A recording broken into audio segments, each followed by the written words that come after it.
Fala pessoal, boa noite ou bom dia, boa tarde, dependendo do horário que você está vendo esse vídeo. Esse aqui é o primeiro do canal nessa nova fase, nessa reformulação. Como vocês podem ver, esse canal tem muito vídeo aleatório antigo, vídeos de seriado, várias coisas que eu fui postando ao longo do tempo, mas agora eu quero reformular tudo isso, trazer mais identidade, trazer um pouco mais sobre mim, sobre a minha rotina, dicas e principalmente sobre a minha trajetória dentro do direito. E para começar, eu quero contar um pouquinho da história, da minha história no direito, né? Muita gente me pergunta por que o direito, como que você começou, você sempre quis ser advogado? E a verdade é que não. Se me falasse há alguns anos que eu teria o meu próprio escritório da advocacia, eu provavelmente iria rir e rir muito, porque eu nunca me imaginei sendo advogado e eu vou explicar o porquê. Na verdade, eu sempre fui da área de exatas. Meu pai sempre trabalhou por muitos anos em metalúrgica e o meu primeiro emprego também foi em uma multinacional metalúrgica e eu era fascinado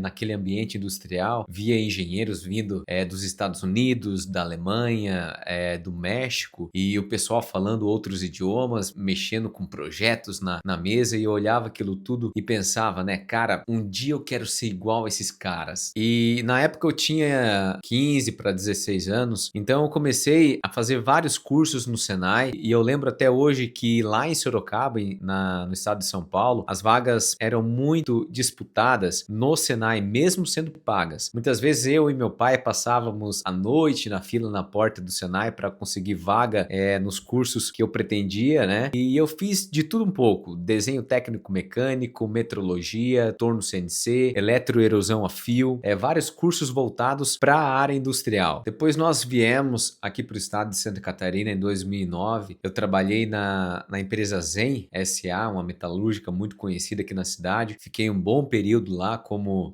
operador de torno e a empresa tinha um programa muito bom, não sei se até hoje é assim, mas onde pagava 50% da faculdade de engenharia de produção. Para mim aquilo era um sonho acontecendo, né? Então eu logo me matriculei, comecei a faculdade de engenharia. Só que logo no primeiro semestre eu percebi que talvez aquilo não fosse para mim. Era muita matemática, muito cálculo, muito projeto e eu comecei a não me identificar com o curso. Acabei ficando em uma matéria logo no, no primeiro semestre, eu já fiquei em química. Tive alguns problemas pessoais na época. Por fim eu tranquei a faculdade. Mas eu sempre fui muito persistente naquilo que eu começava e depois de um longo período eu resolvi voltar, né, a estudar, mesmo trabalhando da 1h30 às 10, agora já em outra empresa. Mesmo assim eu queria continuar estudando, então eu fui até a universidade para tentar retomar o curso no período da manhã, que era o único período que eu poderia estudar. Só que foi aí que aconteceu uma coisa que mudou completamente a minha vida. A universidade me informou que não existia turma de engenharia mecânica ou de engenharia de produção no período da manhã, que era o único período que eu teria para estudar, né? Os únicos cursos disponíveis naquele período eram engenharia civil e o direito. E eu até fui atrás de outras possibilidades, procurei vaga em Blumenau, na FURB, conversei com os meus pais, pensei em fazer engenharia civil, mas nada dava muito certo em relação à engenharia. Por fim, eu decidi pela engenharia civil, já que os únicos cursos disponíveis eram engenharia civil e direito na parte da manhã, eu optei por fazer engenharia civil aqui na universidade da nossa cidade, a Unifeb. Porém, alguns dias depois que eu tinha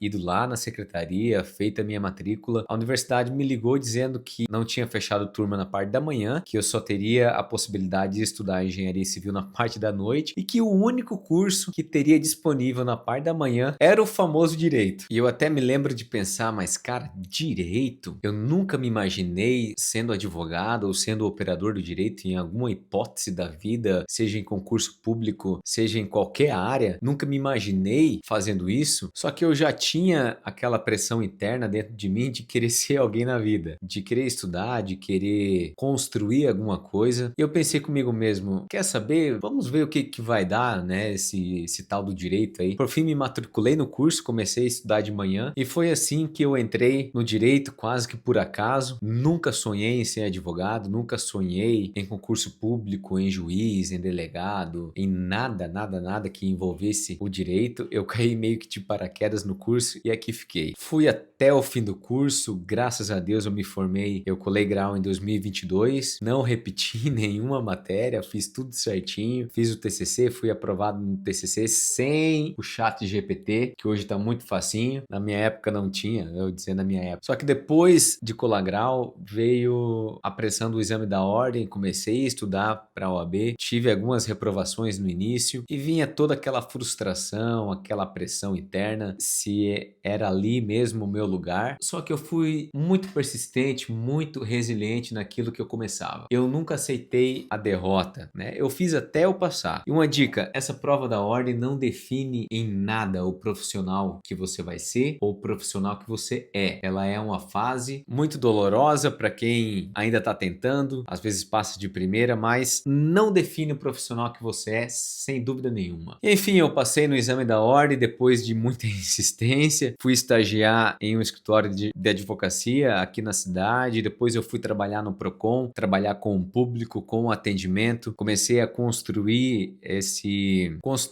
isso dentro de mim, de trabalhar com pessoas, de saber lidar com o público lá no Procon e vivenciar o direito de perto, né? Tanto no estágio como atendendo o público no Procon. Comecei a olhar a dimensão da advocacia, como que é a defesa dos direitos do cidadão e aos poucos eu fui me apaixonando pelo direito, me apaixonando pela advocacia. E hoje, graças a Deus, eu tenho uma sociedade, tenho meu escritório ainda em construção, não é dos mais luxuosos da cidade, mas eu tenho muito orgulho de cada móvel, de cada coisinha que a gente faz aqui dentro e realmente é uma conquista diária, porque eu lembro muito bem da onde eu vim, da onde eu saí e a maior lição que eu aprendi nisso tudo é que às vezes a vida leva a gente por caminhos completamente diferentes, mas ainda assim podem ser os caminhos certos. Essa é a minha história, um pouco da minha história dentro do direito, dentro da advocacia. Pretendo trazer mais vídeos aqui para vocês sobre a minha evolução no direito, a minha evolução como advogado, bastidores da advocacia, rotina, dificuldades, audiência e muito mais. A história da minha primeira audiência, inclusive a história da minha primeira audiência de custódia, foi uma das coisas mais engraçadas e mais surreais que eu já vivi. Mas isso eu deixo para o próximo vídeo. É isso, meus amigos. Um vídeo simples, um vídeo de conversa. Um abraço a todos e até a próxima.